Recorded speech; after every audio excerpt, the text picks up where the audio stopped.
Hi guys, welcome back to my channel. तो guys, आज की इस वीडियो में हम समझेंगे कि टीसीएस जो है अपने एम्प्लॉय को कम सैलरी क्यों ऑफर करती है। इसके पीछे के रीजंस क्या है। आप लोगों ने भी बहुत बार देखा होगा कि टीसीएस के द्वारा अपनी फ्रेशर्स को सैलरी कम ऑफर करने की वजह से हमेशा सोशल मीडिया पर ट्रेंड होती रहती है। इसको लेके जो कंपनी के सीएचआरओ हैं, चीफ ह्यूमन रिसोर्स ऑफिसर, उनकी रिप्लाई आ चुकी है। तो गाइज मैं उसके बारे में बताऊंगा कि उन्होंने क्या इस पे रिप्लाई दिया है, क्या रीजंस हैं जिसकी वजह से ये सैलरी कम ऑफर करते हैं अपने फ्रेशर्स को। जो इनकी सैलरी की पैकेज होती है, क्यों 3 लाख से 4 लाख तक ही कंपनियां जो हैं ऑफर करती हैं। हर एक चीज इस वीडियो में डिटेल से बात करने वाले हैं कि उन्होंने जो इंटरव्यू दिया उसमें क्या क्या उन्होंने बताया और आगे का क्या उनकी स्थिति होने वाली है। साथ ही उन्होंने ये भी बताया कि क्या वो आने वाले टाइम में वो अभी फ्रेशर्स को हायर करने के लिए कैंपस जाएंगे या नहीं जाएंगे। ये हर एक चीज उन्होंने बताया हुआ है, तो मैं आपको डिटेल्स में एक एक करके बताऊंगा कि क्या क्या उन्होंने बताया है। तो चलिए गाइस, हम वीडियो को स्टार्ट करते हैं। तो गाइस, अगर आप हमारे चैनल पर नए हो तो सबसे पहले चैनल को सब्सक्राइब कर लेना। साथ ही आपको किसी भी आईटी इंडस्ट्री से रिलेटेड अपडेट चाहिए या हायरिंग रिलेटेड अपडेट चाहिए तो आप इस चैनल पे आके डेली बेसिस पे विजिट कर सकते हो। यहाँ पे आपको डेली बेसिस पे नए नए अपडेट देखने को मिल जाते हैं। साथ ही गाइज हमारे टेलीग्राम चैनल और व्हाट्सएप ग्रुप में ऐड हो जाना ताकि कोई भी अपडेट आए तो सबसे पहले आप तक पहुंच सके। तो चलिए गाइज, अब हम वीडियो का स्टार्ट करते हैं। तो गाइज, सबसे पहले कि आप सबको पता है कि जो टीसीएस है कई सालों से सेम पैकेज पे फ्रेशर्स को सैलरी ऑफर करती है और हायर करके लाती है। लेकिन गाइज, आज के टाइम को देखा जाए तो वो सैलरी बहुत कम हो जाती है। उससे कुछ नहीं होने वाला है आज के ज़माने में। तो गाइज, सबसे पहले कि जो इस टाइम की जो आईटी कंपनियों को लेकर एक बड़ा सवाल है कि पिछले कुछ समय में जो सोशल मीडिया पर खूब ट्रेंड कर रहा है, ऐसे कई सारे टॉप कंपनियां जो है जिसमें से कि टीसीएस भी है।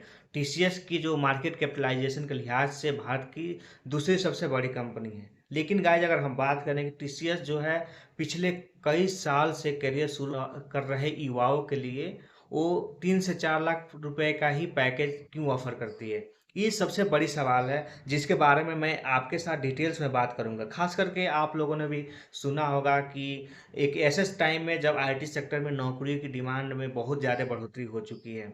जो युवाओं की जो पहली पसंद है वो आईटी सेक्टर में अपना करियर बनाना है और जॉब करना है। लगातार आप लोग देख रहे होंगे कि लगातार जैसी महंगाई बढ़ रही है पिछले कुछ सालों से, इसके हिसाब से अगर पैकेज को लेकर सवाल उठ रहे हैं। लेकिन गाइस, इस बार टीसीएस ने बताया है कि आखिर क्यों फ्रेशर्स को इतनी कम सैलरी देती है।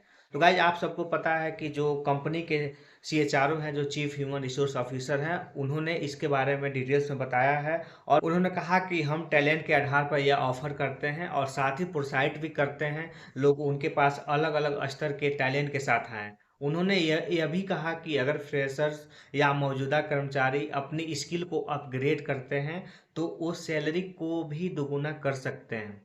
और कुछ स्किल के लिए तो वो उनकी जो सैलरी होती है 10 लाख से भी ज़्यादा है। उन्होंने आगे यह भी कहा कि जो हम इन्वेटर्स के लिए 10 लाख के करीब सैलरी ऑफर करते हैं। साथ ही आगे इन्होंने यह भी ऐड किया कि वो एनआईटी या आईटी जैसे जगहों से भी लोगों को हायर करते हैं जहां बहुत ज़्यादा सैलरी ऑफर करते हैं।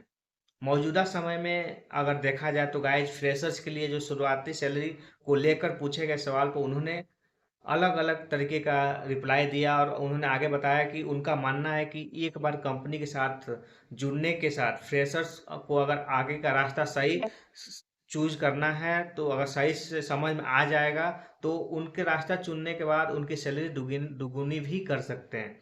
उन्होंने ये सारी चीजें आगे बताया। तो गाइज, इसके अलावा गाइज, उन्होंने आगे कहा कि उनकी जो कर्मचारी हैं, उनके जो एम्प्लॉय हैं, 3 महीने में बहुत ज़्यादा कम भी हुए हैं। उनको आगे ये भी कहना था कि जैसे उनकी क्वार्टरली के रिजल्ट आया उसके बाद से ना बहुत ज़्यादा एम्प्लॉय की गिरावट भी देखी गई है। और आगे जो मैंने आप लोग को बताया था गाइज कि क्या वो कैंपस हायरिंग करेंगी या नहीं करेंगी, तो उस पर उनकी भी रिप्लाई था कि कंपनी जो है एक अपने ईयर व अपने क्वार्टर के रिजल्ट के अकॉर्डिंग देखती हैं और उनका प्लान है कि 2024 से लेकर 25 तक वो कैंपस हायरिंग करेंगी। उन्होंने ये भी कहा कि वो जो क्वार्टरली की जैसी डिमांड होती है उस हिसाब से वो फाइनल करते हैं कि क्या वो कंपनियों में हायरिंग के लिए जाएंगे या नहीं जाएंगे। और वो आगे उन्होंने ये भी कहा कि जो उनका कंपनी कैंपस में 40,000 फ्रेशर्स को हायर करने का जो लक्ष्य है वो अभी फिलहाल है। और उनको उनकी कोशिश है कि वो जल्द से जल्द 40,000 फ्रेशर्स को हायर कर ले। ये सारी चीज़ें उन्होंने अपनी एक इंटरव्यू के दौरान बताया है।